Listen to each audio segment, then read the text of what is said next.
Hi friends, అందరికీ big hi. ఒక చిన్న కథ.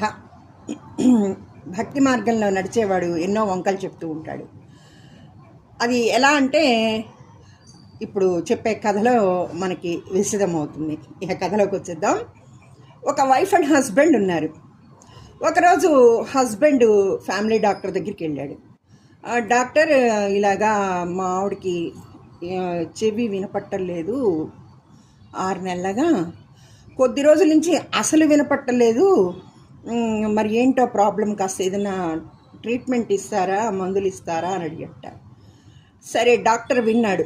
అన్నాడు, మీ వైఫ్కి ఇయర్ వినపడకపోతే నేను ఎలా మందులు ఇస్తాను, చూడాలి కదా, ఎంత దగ్గర నుంచి వినపడట్లేదు, ఎంత డిస్టెన్స్ నుంచి చెవులు వినపడట్లేదు, అది చూడాలి కదా నేను అన్నట్ట.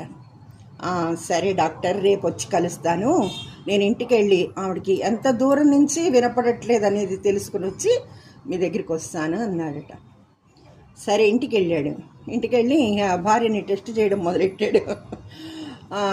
వీధి గుమ్మం, సింహద్వారం ఉంటుంది కదా, సింహద్వారం దగ్గర నించొని, ఏమే ఈరోజు ఏం కూర చేసావు, భార్య పేరు పెట్టి పిలిచి ఏం కూర చేసావు అని అడిగట. ఆవిడేం చెప్పలేదుట. సరే, ఇంకొంచెం హాల్లోకి వచ్చాడు. ఏమే ఇవాళ ఏం కూర చేసావు అన్నట్ట. చెప్పలేదుట, ఏం చెప్పినట్టు వినపడలేదు అతనికి.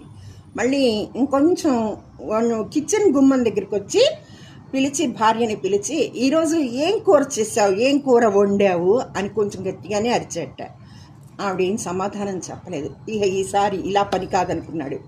తను వంట చేస్తుంటే కిచెన్లో ప్లాట్ఫామ్ మీద స్టవ్ దగ్గర ఉంది. వెనకాల వెళ్ళి నించొని, ఇవాళ ఏం కూర చేసావు అని అడిగాట. వంకాయ కూర చేశానని ఇప్పటికీ 4 times చెప్పాను మీకు, 4 times వంకాయ కూర చేశానని చెప్పాను. అవునా, అయితే నాకే వినపడట్లేదు అన్నమాట.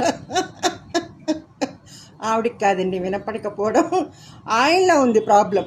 ఇదండి, ఇక్కడ కూడా మనము మన భక్తులం చేసే పని ఇలాంటిది. ప్రాబ్లం మనలో ఉంటుంది, కాదు ఎదుటివాడిలో ఉందని మనం ఆలోచిస్తూ ఉంటాం. ప్రాబ్లం ఎక్కడుందో తెలుసుకోం. మనలో ప్రాబ్లం ఉందో లేదో చూసుకోం. ఎదుటివాడి ప్రాబ్లం మన ప్రాబ్లం అనుకుంటాం. మన ప్రాబ్లం ఎదుటివాడి ప్రాబ్లంగా క్రియేట్ చేసుకుంటాం. భక్తిలో కూడా ఇంతే. వాడు అలా ఉంటే నేను ఇంకా బాగా చేసేదాన్ని, ఇంకా సౌకర్యాలు ఉంటే ఇంకా బాగా చేసేదాన్ని. వాడు ఇలా చేశాడు కాబట్టి నేను చేయలేకపోతున్నాను. ఇది